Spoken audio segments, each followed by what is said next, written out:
Hello दोस्तों नमस्कार। आज 21 दिसंबर है और हम लोग 21 दिसंबर की करंट अफेयर पढ़ते हैं जो कि द हिंदू से, ठीक, the Hindu business line and PIB जैसे इम्पोर्टेंट न्यूज़पेपरों से हम रोज़ इकट्ठा करते हैं, उसके बाद आपको पढ़ाते हैं। तो चलिए हम लोग चलते हैं अपने पहले क्वेश्चन की तरफ। ठीक है, तो हमारा पहला क्वेश्चन ये है, ठीक, क्वेश्चन ये है कि हाल ही में संयुक्त राज्य जलवायु शिखर सम्मेलन, संयुक्त राज्य जलवायु शिखर सम्मेलन जो कहाँ पे हुआ था, COP30 ब्राज़ील के बेलम में हुआ था, के दौरान भारत ने किस वर्ष तक प्रदूषण मुक्त हिमालय का लक्ष्य रखा है। मतलब हिमालय को प्रदूषण मुक्त बना देंगे। तो कब तक रखा है? 2040 तक रखा है। अब ठीक है, 2040 तक रखा है। ठीक, 40 तक जो हिमालय में बहुत सी एक्टिविटीज़ हो रही हैं ऐसी जो हिमालय को नुकसान पहुंचाएगी, वो सब खत्म कर देंगी 2040 तक, सरकार ने कहा है। ये प्लास्टिक कचरे को शून्य करने और ग्लेशियर की निगरानी के लिए AI तकनीक होगी। कौन सी AI तकनीक होगी? अब कॉप के बारे में, कॉप की मतलब शुरुआत पहली बार कहाँ से हुई थी? कॉप जो है कॉन्फ्रेंस ऑफ पार्टी जिसको बोलते हैं, ये सबसे पहले 1992 में पृथ्वी शिखर सम्मेलन, कब? 1992 से पृथ्वी शिखर सम्मेलन मनाया गया, वहीं से इसकी शुरुआत हुई। पृथ्वी शिखर सम्मेलन में 3 चीज़ें को इम्पोर्टेंट लक्ष्य, एक आया UNFCCC, ठीक, दूसरा आया UN डेजर्टिफिकेशन, तीसरा आया UNCBT, और उसी में एक इम्पोर्टेंट लक्ष्य रखा गया एजेंडा 21, ठीक है। और पहली बार कब मनाना शुरू हुआ था कॉप? तो 1995 से। कब हुआ था? 1995 से पहली बार मनाना हुआ। पहला कॉप पार्टी कहाँ हुआ था? बर्लिन में हुआ था, ठीक है। और अभी वाला जो कहाँ हुआ है COP13 2025 का, ये ब्राज़ील के बेलम में हुआ है, ठीक है। चलो, और 29वां कहाँ हुआ था? 29वां जो हुआ था, अरे भाई, 29वां जो है अजरबैजान में हुआ था। कहाँ पे? अजरबैजान में। चलो, क्वेश्चन नंबर 21 की तरफ चलते हैं और इम्पॉर्टेंट क्वेश्चन है।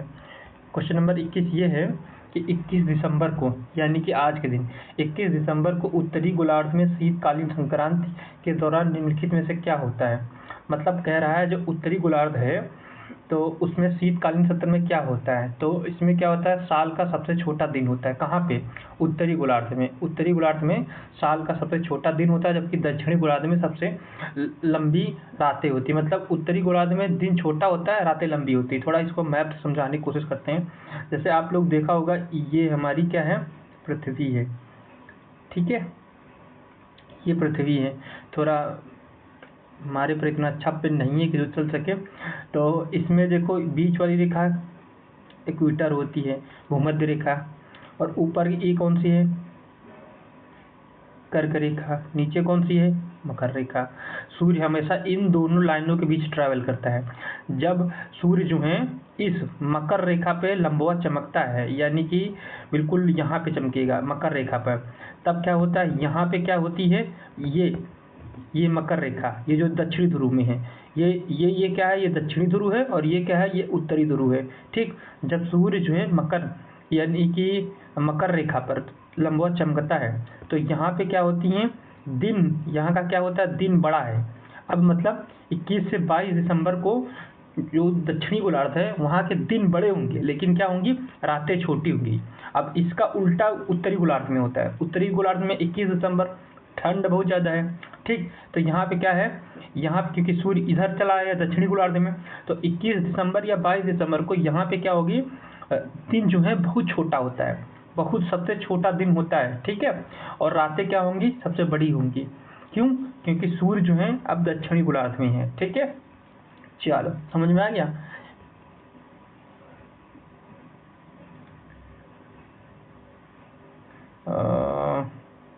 चलो क्वेश्चन नंबर 3 की तरफ चलते हैं। क्वेश्चन नंबर 3 ये है, इसरो द्वारा हाल ही में लॉन्च किया GSAT-32 उपग्रह किस क्षेत्र में क्रांति लाएगा? तो किस क्षेत्र में क्रांति लाएगा?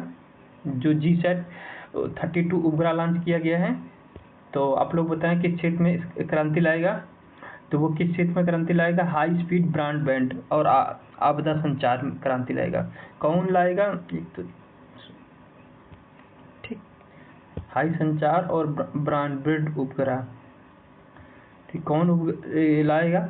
इसरो द्वारा लॉन्च किया गया GSAT-32 उपग्रह जो है किसमें हाई स्पीड और ब्रॉडबैंड में क्रांति लाएगा। यह है क्या? यह उपग्रह विशेष रूप से भारत के दुर्गम क्षेत्र, किसमें? भारत के दुर्गम क्षेत्र में लॉन्च किया जाएगा, ठीक है, इंटरनेट कनेक्ट करवाने के लिए, ठीक। इसे LVM-3 रॉकेट द्वारा श्रीहरिकोटा से प्रक्षेपित किया गया। सतीश धवन अंतरिक्ष केंद्र कहाँ पे? आंध्र प्रदेश में है, ठीक। नेल्लोर जिले पुलिकट झील के पास है, ठीक। कहाँ पे? पुलिकट झील। और पुलिकट झील कहाँ है? आंध्र प्रदेश और तमिलनाडु के बॉर्डर पे। चलो क्वेश्चन नंबर 4 की तरफ चलते हैं। क्वेश्चन नंबर 4 ये है, स्वदेशी तकनीक से विकसित, मतलब इंडिजीनियस इसको बोलते हैं, मतलब स्वदेशी तकनीक से विकसित ध्रुवा 64 क्या है जो हाल ही में चर्चा में रहा।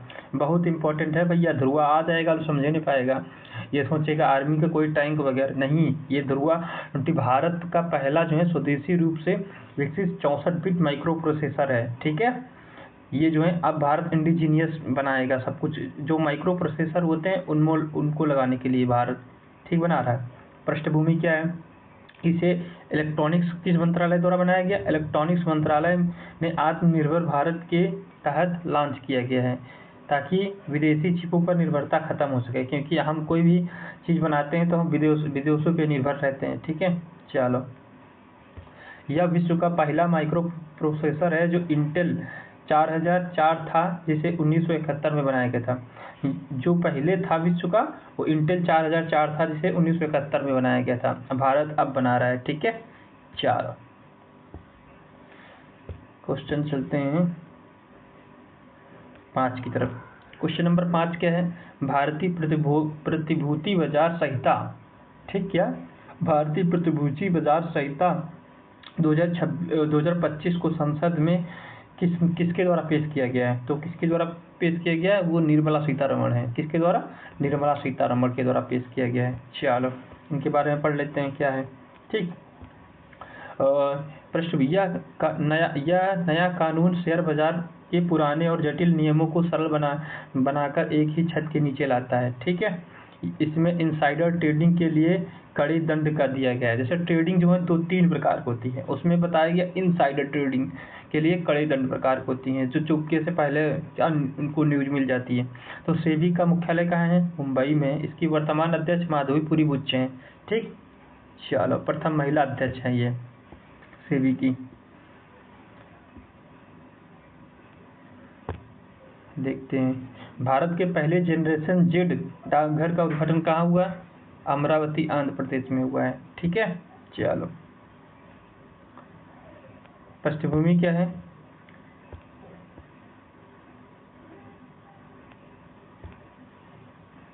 अमरावती, आंध्र प्रदेश। यह डाकघर रोबोटिक सहायता और पेपरलेस लेन देन की सुविधा प्रदान करता है, ठीक है। इसमें युवाओं की ज़रूरतों के अनुसार VIT ऐप यूनिवर्सिटी में खोला गया है। भारत में आधुनिक डाक प्रणाली का जनक लॉर्ड डलहौजी को जाना जाता है, ठीक है। इसी ने डाक प्रणाली शुरू की थी, ठीक। इसी ने रेल प्रणाली भी शुरू की थी 1853 में। चलो, हाँ ये क्वेश्चन है। ये क्या क्वेश्चन है? चला जा भाई, दूसरा पेन लेना पड़ेगा।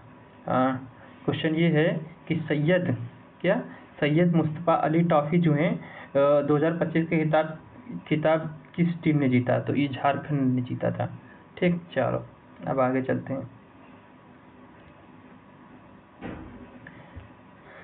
झारखंड ने पहली बार यह ट्रॉफी जीतकर अपनी खेल प्रतिभा का मुंह मनवाया है, ठीक है, लोहा मनवाया है, सॉरी। यह प्रतियोगिता T20 प्रारूप में खेली गई थी। सैयद मुस्तफ़ा अली 1936 में इंग्लैंड के विरुद्ध भारत के लिए स्वदेशी धरती पर पहला टेस्ट शतक था, ठीक, लगाया गया था। चलो, इसीलिए उनके नाम पर खेला जाता है। क्वेश्चन नंबर 8, तरंग पोर्टल का मुख्य कार्य क्या है भैया, बताइए? तो वन अधिकार दावों पर पारदर्शी और डिजिटल ट्रैकिंग करना, ठीक है। चलो, है क्या? वन अधिकार दावों पारदर्शी डिजिटल ट्रैकिंग जनजातीय मामलों के मंत्रालय, किसने? जनजातीय मामलों के मंत्रालय ने आदिवासियों को उनके भूमि अधिकार दिलाने के लिए लॉन्च किया गया तरंग पोर्टल। किसका? तरंग पोर्टल, जनजाति मामलों के अधिकारों, मतलब जनजाति लोग हैं उनके अधिकारों को दिलाने के लिए। तो ये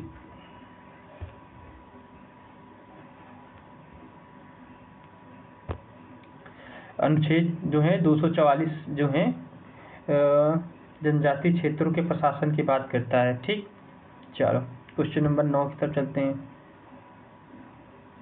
क्वेश्चन नंबर 9 क्या है? भारतीय तटरक्षक बल में शामिल अमोघ जो है, अमोघ क्या है? यह एक तेज गश्ती वाला पोत है, बहुत इंपॉर्टेंट है, आ जाएगा अमोघ समझे नहीं मिलेगा क्या है यार। तो अमोघ क्या है? यह एक तेज गश्ती पोत है। ठीक है, चलो इसके बारे में पढ़ लेते हैं क्या है अमोघ के बारे में भैया। इसे गोवा शिपयार्ड लिमिटेड द्वारा बनाया गया। किसके द्वारा बनाया गया? गोवा शिपयार्ड लिमिटेड द्वारा बनाया गया। तथ्य कि यह समुद्र में 35 समुद्री मील की गश्ती के दौड़ कर सकता है। ठीक है, भारतीय तटरक्षक बल की स्थापना 1 फरवरी 1977 को हुई थी। कब? तटरक्षक बल की 1 फरवरी 1977 को हुई थी। चलो क्वेश्चन नंबर 10 की तरफ चलते हैं। हाँ ये आ गया। क्वेश्चन नंबर 10 है, स्वच्छ सर्वेक्षण 2025 की मुख्य थीम क्या रही? मतलब स्वच्छ सर्वेक्षण जो थीम बनाया गया उसकी मुख्य थीम क्या थी? कचरा मुक्त भारत, अपशिष्ट मुक्त भारत, और क्या है? अपशिष्ट मुक्त भारत, जन की भागीदारी और प्लास्टिक मुक्त भारत। तो क्या है आंसर? अपशिष्ट मुक्त भारत। चलो ठीक है, अब क्या है कचरा मुक्त की देखते हैं। अपशिष्ट मुक्त धन 3R पर सिद्धांत प्रकार करता है। 3R मतलब समझ रहे हैं?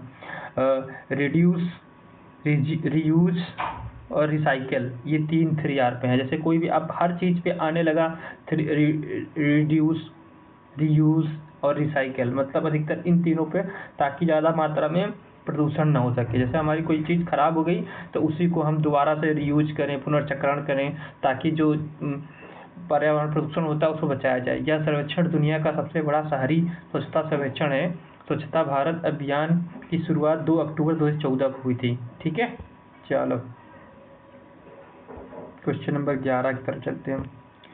क्वेश्चन नंबर 11 हमारा क्या है? हाल ही में केंद्र शासित प्रदेश को उल्लास पहल के तहत 100% साक्षरता घोषित किया गया है। मतलब किस केंद्र शासित प्रदेश या स्टेट को उल्लास पहल के तहत 100% साक्षर घोषित किया गया है?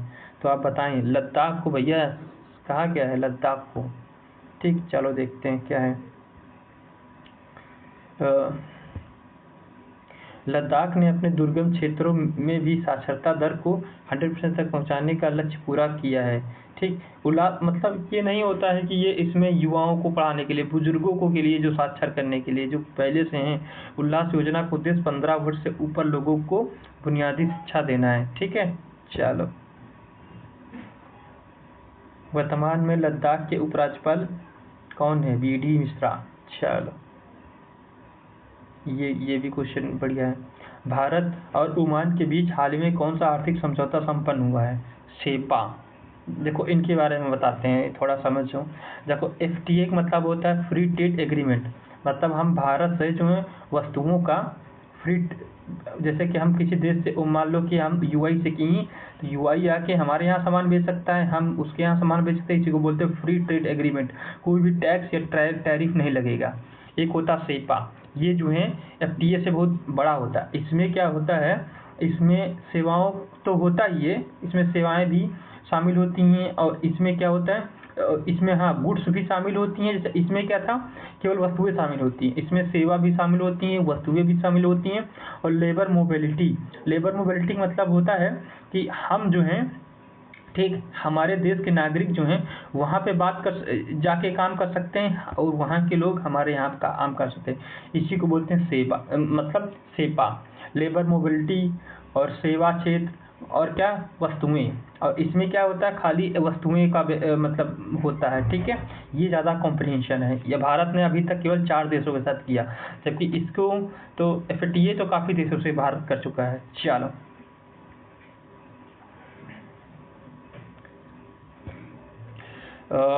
इस समझौते के बाद भारत ओमान के बीच परस्पर भारी उछाल आने की संभावना है। ओमान खाड़ी देश में भारत का एक राजनीतिक भागीदार है। ठीक है, ओमान की राजधानी बता दीजिए, मस्कत है। ठीक, चलो इन स्पेस क्या है, इन स्पेस द्वारा संचालित अंतरिक्ष प्रयोगशाला योजना का बजट सहायता कितनी है, तो कितनी है 5 करोड़। ठीक, 5 करोड़ इन स्पेस जो है द्वारा संचालित प्रयोगशाला बजट की सहायता कितनी है 5 करोड़। चलो, यह योजना निजी शिक्षण संस्थानों में अंतरिक्ष अनुसंधान केंद्र की स्थापना के लिए है। ठीक, इन स्पेस निजी क्षेत्र की आंतरिक गतिविधियों को विनियमित करने वाली नोडल एजेंसी है। ठीक, इन स्पेस का मुख्यालय कहाँ है, गुजरात हैदराबाद में स्थित है। चलो, ये लास्ट का आज का क्वेश्चन का सेकंड लास्ट क्वेश्चन है। ठीक है, चल, बुरा चपेरी वन्यजीव अभ्यारण्य जो हाल ही में चर्चा में रहा किस राज्य में। दोस्तों आ जाएगा, नाम नहीं समझ में आएगा कि क्या है। तो ये बुरा चपेरी जो है वन्यजीव अभ्यारण्य जो हाल ही में चर्चा में रहा, कहाँ पे है, ये असम में है। ठीक है, चलो, कहाँ है, असम में बुरा चपेरी है। क्या देख पढ़ते हैं क्या है। ठीक, ये ब्रह्मपुत्र नदी के दक्षिणी तट पर स्थित है। इस अभ्यारण्य में आर्द्रभूमि क्या है, आर्द्रभूमि संरक्षण कार्य तेज किया गया है। अब आर्द्र दिवस का मनाया जाता है, वेटलैंड डे 2 फरवरी को मनाया जाता है। ये कहाँ पे घोषित किया गया था, 1971 में ईरान के रामसार सम्मेलन में हुआ था। ठीक है, यह काजीरंगा नेशनल पार्क के पास स्थित है। कहाँ, काजीरंगा नेशनल पार्क जो है असम में, उसी के पास स्थित है। असम में काजीरंगा, मानस, नमेरी, ओरंग और डिब्रू सैखोवा जैसे प्रमुख राष्ट्रीय उद्यान पहले से हैं। कौन कौन है, असम में काजीरंगा है, मानस है, नामेरी है, ओरंग और डिब्रू सैखोवा पहले से हैं। और ये क्या, और एक आ गया है। ठीक है, कौन, इसका क्या नाम है,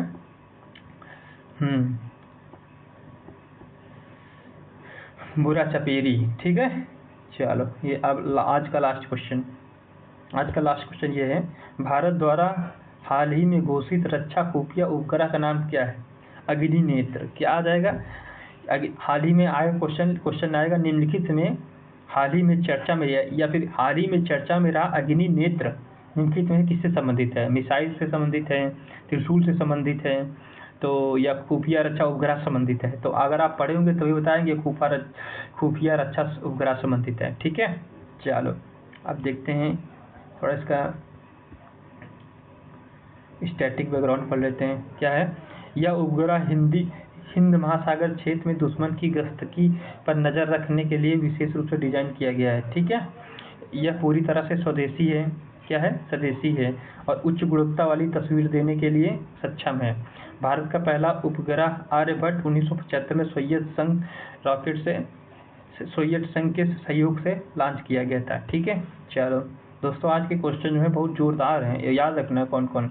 ये अग्निनेत्र, ठीक, क्या है, भारत द्वारा घोषित किया गया रक्षा खुफिया उपग्रह का नाम क्या है, अग्निनेत्र। ठीक है, चलो ये इंपॉर्टेंट है 15 नंबर क्वेश्चन, और क्वेश्चन तो है 14 नंबर भी इंपॉर्टेंट, बुरा चपेरी। ठीक है, वन्य अभ्यारण्य। चलो